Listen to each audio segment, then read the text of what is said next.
pour l'instant, la jurisprudence et la loi française qui régit le droit d'auteur s'orientent assez fermement contre l'attribution de droits d'auteur sur les créations qui sont spontanément générées par une IA.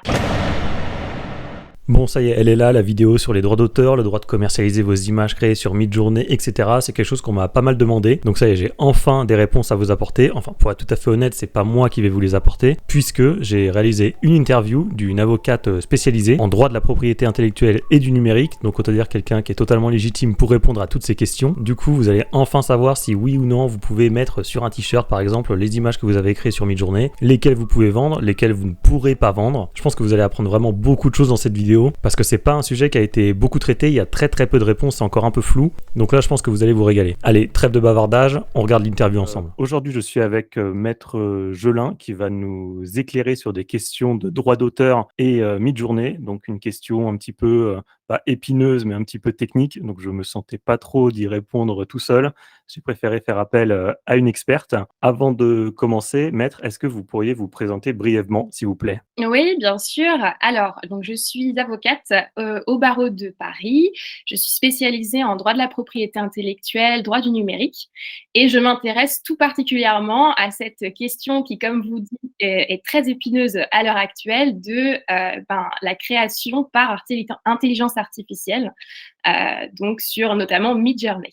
Du coup, alors avant d'entrer vraiment dans les questions qui fâchent, entre guillemets, j'aimerais bien faire une petite introduction, par rapport à ce que j'ai lu dans les conditions générales, de Midjourney. Juste pour savoir, donc il y a ce petit paragraphe, en introduction.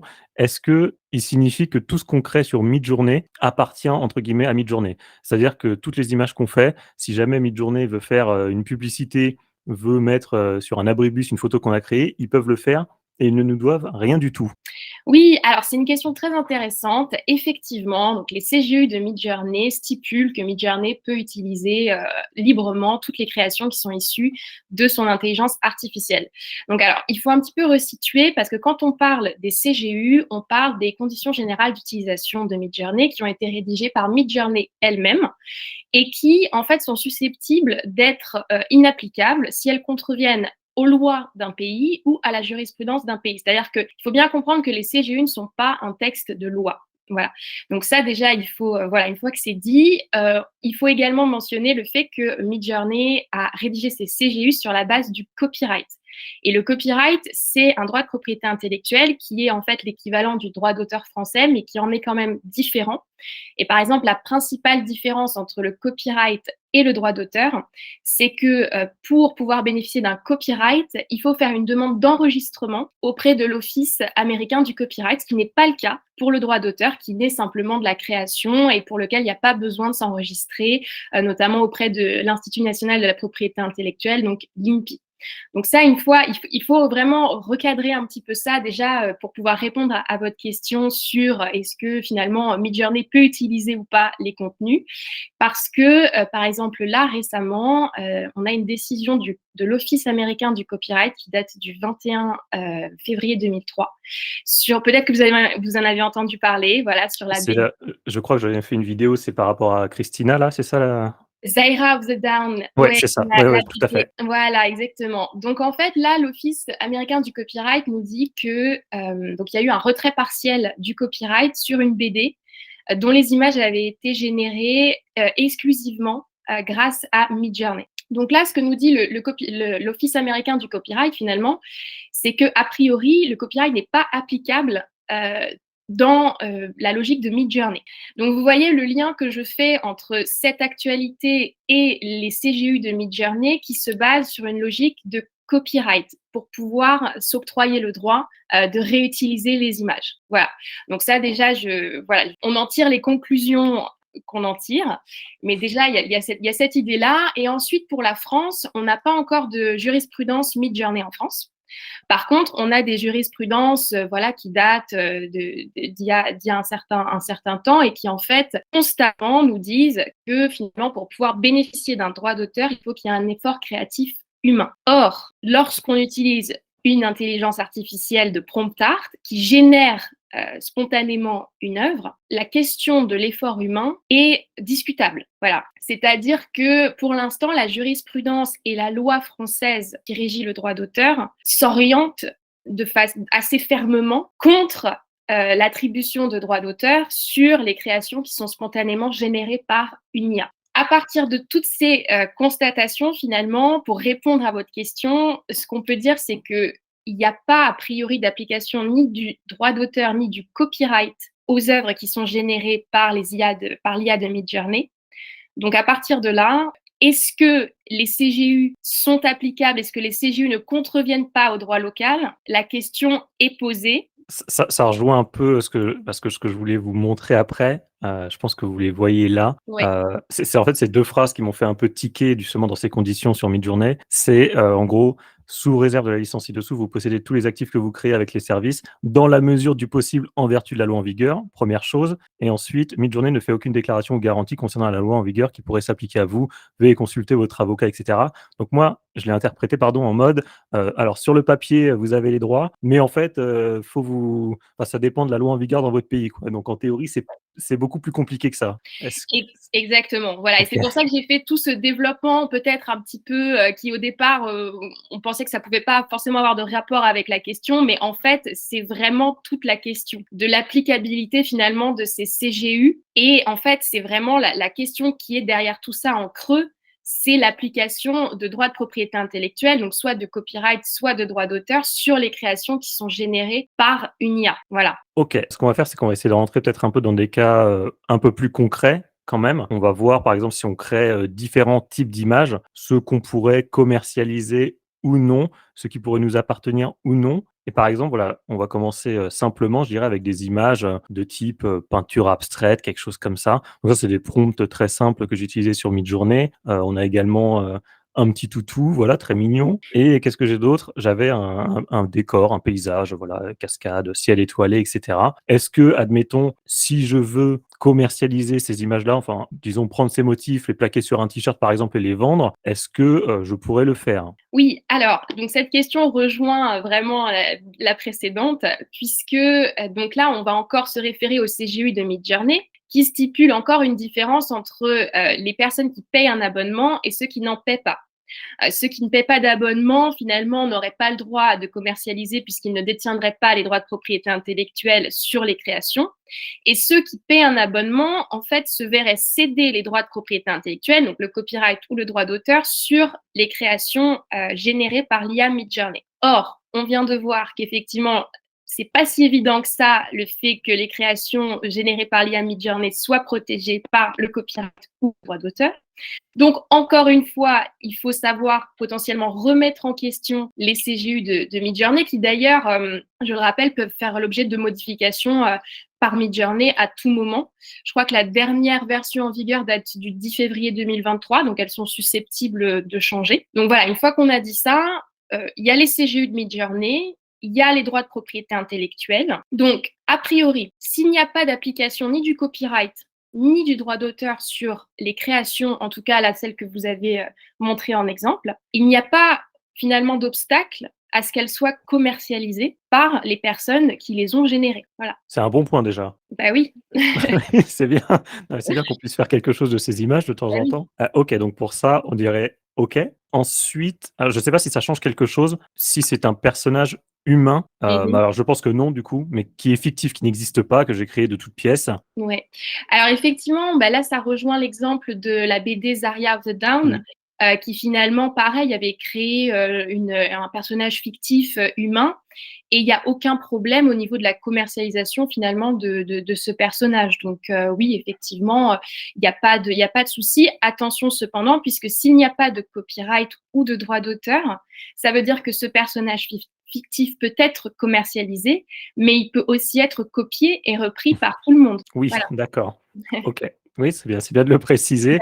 Bah oui, Bon là, du coup, bon, je suis quand même satisfait parce que j'avais peur que dès le début, vous me disiez: «Non, c'est mort, c'est mort» et bon, alors par contre, après, je pense que c'est mort, mais on va ça voir. con bon, alors je sais pas, par exemple, bon là, on reconnaît assez clairement, bon, j'ai fait une tête de Batman sur Midjourney et en gros, je l'ai, assemblée avec, la peinture abstraite de tout à l'heure, et Mhm. donc ça me fait un espèce de Batman un peu stylé. Peu importe, est-ce que si je prends ce motif je le colle sur un t-shirt, je le vends sur Amazon en disant, t-shirt Batman, parce qu'en fait, bon, Batman, j'imagine que c'est une marque, ça doit être déposé, quelque chose comme ça. En gros, la question, c'est est-ce que je peux me faire de l'argent sur le dos de Batman? Oui.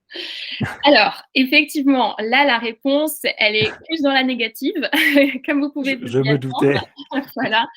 C'est-à-dire que là, en l'occurrence, il y a des droits de propriété intellectuelle déjà préenregistrés qui protègent le personnage de Batman. Alors ça, il me semble que c'est Marvel, si je ne me trompe pas, qui détient C'est ces possible, c'est droits possible. de propriété intellectuelle.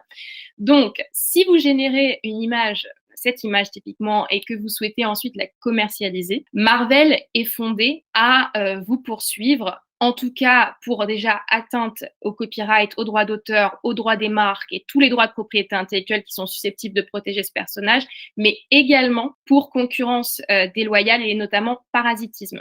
En fait, le parasitisme, c'est le fait de se mettre dans le sillage d'une entreprise, dans en fait sa renommée, afin d'en tirer un profit. Donc voilà, donc vous êtes susceptible d'être attaqué sur deux fondements si vous commercialisez l'image que vous montrez là.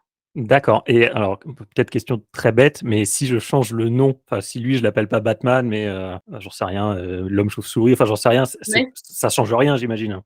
Non, malheureusement, ça change rien, effectivement, puisque comme en fait, comme le droit d'auteur, par exemple, là, en l'occurrence, protège les traits de Batman. Voilà, c'est le droit des marques qui va protéger plus un nom ou une appellation, mais là, en l'occurrence, le personnage de Batman est très certainement protégé par tous les droits possibles et imaginables de propriété intellectuelle, donc vous n'avez aucune chance là. OK, très bien, est-ce que alors après j'ai testé avec des personnages, des humains pour le coup, genre Brad Pitt, quelque chose comme ça. J'imagine que c'est un peu la même chose. Je pense qu'on peut pas se faire de l'argent sur le dos de Brad Pitt en vendant des t-shirts à son effigie. Alors effectivement, là encore, on va avoir un obstacle. Alors là, il s'agit du droit à la vie privée. En fait, c'est le droit à l'image, c'est-à-dire que c'est un attribut du droit à la vie privée d'une personne. Et toute personne bénéficie d'un droit à l'image, c'est-à-dire que voilà, on ne peut pas faire ce qu'on veut, on ne peut pas reproduire votre image, l'utiliser sans votre accord.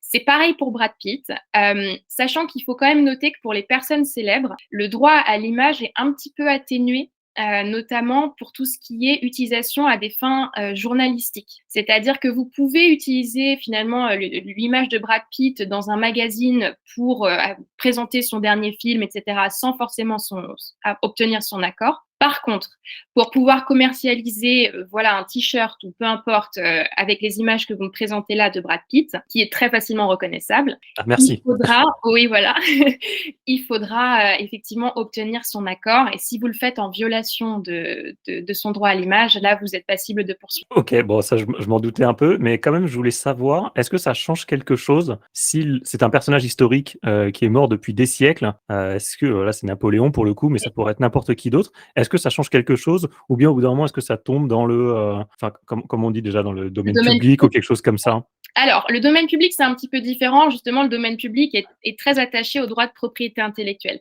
Le droit à l'image, c'est un petit peu différent. Le droit à l'image, il s'éteint à la mort de la personne. Mais attention, il s'éteint pas totalement. C'est-à-dire que, en fait, les héritiers de la personne défunte conservent le droit d'agir si jamais il est porté atteinte au droit à l'image de la personne défunte et qu'ils peuvent prouver que cette atteinte-là leur cause un préjudice.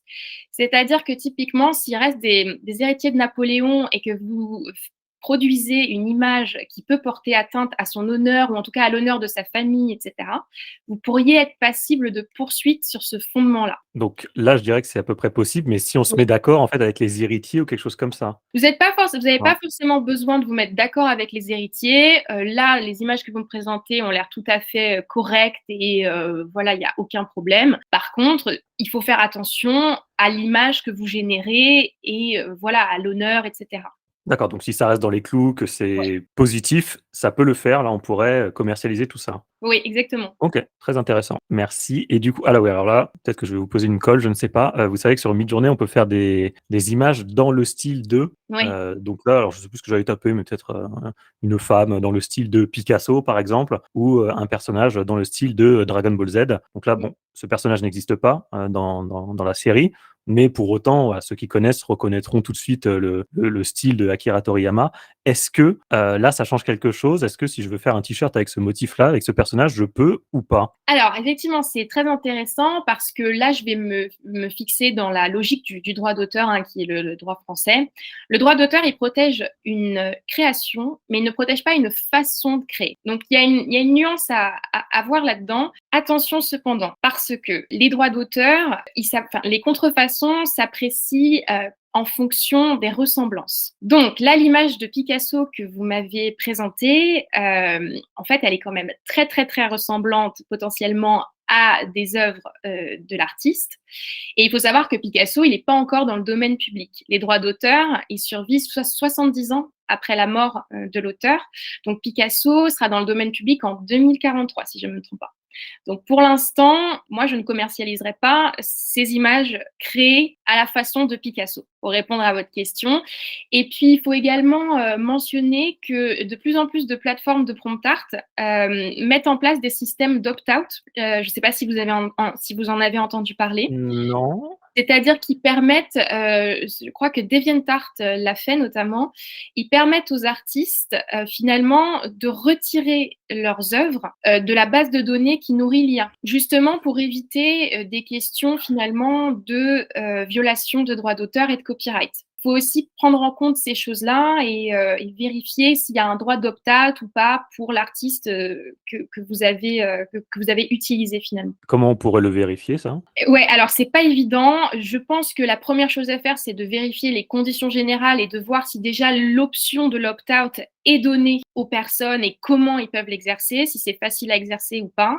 Et ça, déjà, c'est à mon avis des bons indices pour voir comment fonctionne la base de données qui nourrit l'IA et si vous vous exposez à de forts risques de poursuite ou pas. OK, très bien, bah, merci beaucoup. Je voudrais vous poser aussi une question par rapport alors, je pense que j'ai à peu près la réponse parce que je pense qu'on a lu la même chose, le truc sur Zarya of the Dawn là. Vous savez, il y avait un gros document là avec toutes les réponses de l'avocat et cetera et ça parlait beaucoup de la différence entre Photoshop et Midjourney, tout ça. Mais je voudrais quand même vous reposer la question, quelle est la différence entre un outil comme Photoshop et Midjourney? Parce que si je crée une image de toute pièce sur Photoshop, par exemple, je pense que je vais pouvoir la commercialiser, ça posera pas de problème. Alors que pour Midjourney, on voit quand même que c'est plus touchy. Donc, quelle est la différence entre ces 2 outils? Enfin, Photoshop ou autre, hein, d'ailleurs, mais Ouais. Alors effectivement, les images que vous créez grâce à Photoshop sont librement commercialisables et on peut les protéger grâce à un droit de propriété intellectuelle, ça pose aucun problème. Aux yeux de la loi actuellement, la différence entre un outil comme Photoshop et l'IA de Midjourney, c'est le contrôle que va avoir la personne sur les paramètres de la création. C'est-à-dire qu'on considère que sur Photoshop, le créateur a le contrôle sur beaucoup plus de paramètres que dans Midjourney. Et d'ailleurs, si vous avez lu la décision donc, de Zarya of the Dawn, c'était assez bien expliqué par l'Office américain du copyright qui finalement nous dit, puisque effectivement l'illustratrice avait argué le fait que les prompts en fait, ouais. était finalement un effort créatif, c'est-à-dire démontrait qu'elle avait un contrôle sur les paramètres de la création. Et en fait, l'Office du copyright américain lui répond que selon lui, ce n'est pas suffisant, puisqu'en fait, avec le même prompt, on peut générer une série d'images qui finalement sont très différentes, peuvent être très différentes les unes des autres, ce qui n'est pas le cas, par exemple, avec un outil comme Photoshop. Et c'est là où se situe finalement la petite nuance qui fait que y a eu, en l'occurrence, là, un retrait partiel du copyright sur cette BD. Oui, tout à fait, ça a été requalifié, je crois. Il y a une partie des droits qui a été retirée. Et oui, et ce qui était intéressant justement dans ce document-là qu'on a lu tous les deux, du coup, c'est qu'au bout d'un moment, il y avait 2 images avec la création Midjourney et la retouche sur Photoshop. Et bon, c'est vrai qu'on voyait bien que la retouche, elle était vraiment minime sur Photoshop. Et du coup, ça amène une autre question. Là, par exemple, sur cette image que vous voyez, il y a juste le petit personnage là qui est fait sur Midjourney. Bon, je pense que vous l'aurez tous deviné, hein. Et derrière, c'est moi qui ai fait le montage, forcément. Donc là, je veux dire, on va dire que 80% du travail est fait par moi. Tous les arbres et tout. Bon, c'est horrible, évidemment, mais tout est fait par moi. Il y a juste un tout petit personnage qui a été créé sur Midjourney. Donc là, est-ce que on peut considérer que j'ai fait une grande majorité du travail ou pas? Est-ce que vous voyez ce que je veux dire? Bien sûr, je vois ce que vous voulez dire et ça, c'est la question, à laquelle finalement les tribunaux ont à répondre dans la majeure partie des, contentieux qui concernent, en tout cas le droit d'auteur. Puisque vraiment c'est du cas par cas et effectivement dans la décision que vous mentionnez donc, Zaria The Down, finalement on voit que la retouche qui a été faite des images générées par Midjourney est minime et l'Office américain du copyright explique bien que finalement, ces retouches-là ne justifient pas une originalité, une attribution du copyright. Donc en fait, là, je ne peux pas répondre à votre question puisque c'est vraiment du cas par cas. Mais ce qu'il faut retenir, c'est que si la retouche est suffisamment substantielle, si vous êtes capable de dire effectivement, comme vous venez de le dire, que vous avez fait 80% du travail, il y a de fortes chances pour qu'on puisse vous accorder en tout cas une protection par droit d'auteur, en tout cas sous l'égide du droit français, ou une protection par copyright sous l'égide du droit américain. OK, très bien. Bah, écoutez, très intéressant. Je reviens juste sur, ce cas un peu particulier, mais je pense qu'il posera pas de problème celui-là. Cette image-là que je vous montre là, je l'ai trouvée sur une banque d'images, libre de droit et ensuite je l'ai passée, sur Midjourney, c'est-à-dire que j'ai utilisé un prompt avec l'URL de l'image et cetera et ça m'a donné une nouvelle image. Du coup, enfin ça, ce genre d'image-là, puisqu'on part d'une image qui est libre de droit, j'imagine que ça pose pas de problème si on veut l'utiliser à des fins commerciales? Oui, a priori, ça ne me pose pas de problème. Effectivement, les images libres de droit sont librement utilisables, notamment à des fins commerciales. Après, je redis ce que je vous ai dit tout à l'heure, s'il n'y a pas de droit de propriété intellectuelle sur l'image, elle peut librement être réutilisée par quiconque, donc pas seulement vous, mais potentiellement d'autres personnes. Et s'il y a des images libres de droit de personnes connues, ça se passe comment? Eh ben, c'est en fait, c'est pareil, c'est la logique, du droit à l'image, qui s'applique là encore et c'est-à-dire que, en fait, peu importe que l'image soit libre de droit ou pas, le droit à l'image est quand même applicable. Donc, par exemple, si vous trouvez une image libre de droit de Brad Pitt, en termes de droit de la propriété intellectuelle, vous avez le droit de la reproduire librement, de la commercialiser et cetera. Par contre, il faut pas oublier qu'il y a le droit à l'image et notamment pour la personne que vous me montrez là, que je ne connais pas, mais qui Moi non plus. bénéficie elle aussi certainement d'un droit à l'image, eh bien, il faut quand même faire attention à ça, et notamment pour Brad Pitt en tout cas, il faut absolument pas commercialiser quoi que ce soit, même si c'est libre de droit, sans l'accord de Brad Pitt. Très bien, merci beaucoup. Alors, ce que je «conclus» entre guillemets, c'est quand même va y avoir beaucoup de cas par cas quand même et qu'il y a encore, pas mal de flou, mine de rien. Du coup, la question, ce que vous recommanderiez à des personnes, comme moi, par exemple, qui voudraient commercialiser des images ou quoi, est-ce que ce que vous recommanderiez, ce serait de se rapprocher toujours d'un avocat pour partir sur de bonnes bases? Vous voyez ce que je veux dire? Bah oui, effectivement. Alors, oui, oui, là, c'est un domaine, en tout cas, un pan du droit qui est, vraiment en constante évolution. Il va y avoir de la jurisprudence, en France. Il y a déjà des contentieux, là, qui commencent un petit peu aux 4 coins du globe en violation de copyright. Donc, effectivement, là, il faut suivre, l'actualité et surtout ne pas faire n'importe quoi parce que, on risque beaucoup, notamment pour des commercialisations. Là, je pense à l'exemple de Batman. Si vous avez Marvel qui vient vous chercher pour la commercialisation voilà, d'un dessin de Batman, vous risquez quand même beaucoup. Donc, il faut faire attention. C'est pas une zone de non-droit non plus. C'est pas parce qu'il y a un flou juridique actuellement sur l'application ou pas des droits d'auteur qu'il n'y a pas d'autres droits qui subsistent. Et notamment, je vous ai parlé, voilà, du droit à l'image, de la concurrence déloyale. On est quand même dans une zone où voilà, il faut faire attention et oui, consulter, en tout cas se faire accompagner pour tout projet de commercialisation et également il y a aussi beaucoup de problèmes voilà, de violation de droits d'auteur. Hein. Si on se rend compte que une IA s'est largement inspirée d'une œuvre qu'on a nous-mêmes composée ou voilà, générée, ben, on est aussi en droit de demander une compensation financière ou d'agir en violation du droit d'auteur. Ouais. OK et donc vous, à titre, personnel, donc j'imagine que vous traitez ce genre de cas. Est-ce que, les gens qui nous regardent, s'ils ont des questions, des doutes ou quelque chose comme ça, ils peuvent vous contacter ou pas? Oui, bien sûr, oui, oui, oui, oui, bah, évidemment. Alors, ils peuvent me contacter, alors je peux laisser mon email, je sais pas, Ah, comment je mettrai le lien, je pense, de votre site, dans la description de la vidéo très ou bien. votre mail aussi, enfin, ce que vous voulez, Ouais, on pourra voir ça ensemble, et comme ça, voilà, si les gens qui nous regardent ont des questions, des doutes et cetera, pour pouvoir construire quelque chose de solide, parce que tant qu'à faire, si on crée un business en ligne ou quelque chose comme ça et qu'au bout de 6 mois, le truc s'écroule parce mmh. on est parti sur de mauvaises bases, ça serait quand même embêtant. Donc, bah, écoutez, contactez, Maître Gelin si vous voulez, pour partir sur de bonnes bases. Du coup, bah écoutez, voilà, on a fait le tour. C'est déjà pas mal. Je pense qu'on a appris vraiment beaucoup de choses. C'est vrai que c'était un sujet assez flou, assez compliqué, mouvant. Ça va évoluer, c'est sûr, dans les mois, années à venir. Mais c'était bien déjà de faire ce premier point en tout cas. Donc, merci beaucoup. C'était hyper instructif. Merci à vous, merci à vous. Et oui, oui, il faut suivre l'actualité, ça bouge tous les jours. Et il y a des initiatives législatives là qui sont quand même à l'étude actuellement, notamment, je pense à une qui émane du Conseil supérieur de la propriété littéraire et artistique, qui travaille justement sur ce sujet des droits d'auteur sur les créations générées par une intelligence artificielle. Donc, il faut vraiment rester très prudent et bien s'informer. Ok, bon bah écoutez, si jamais ça bouge beaucoup, peut-être qu'on refera une vidéo dans 6 mois, 1 an, pour faire une update. Avec plaisir. Très bien, bah merci beaucoup. Merci à vous.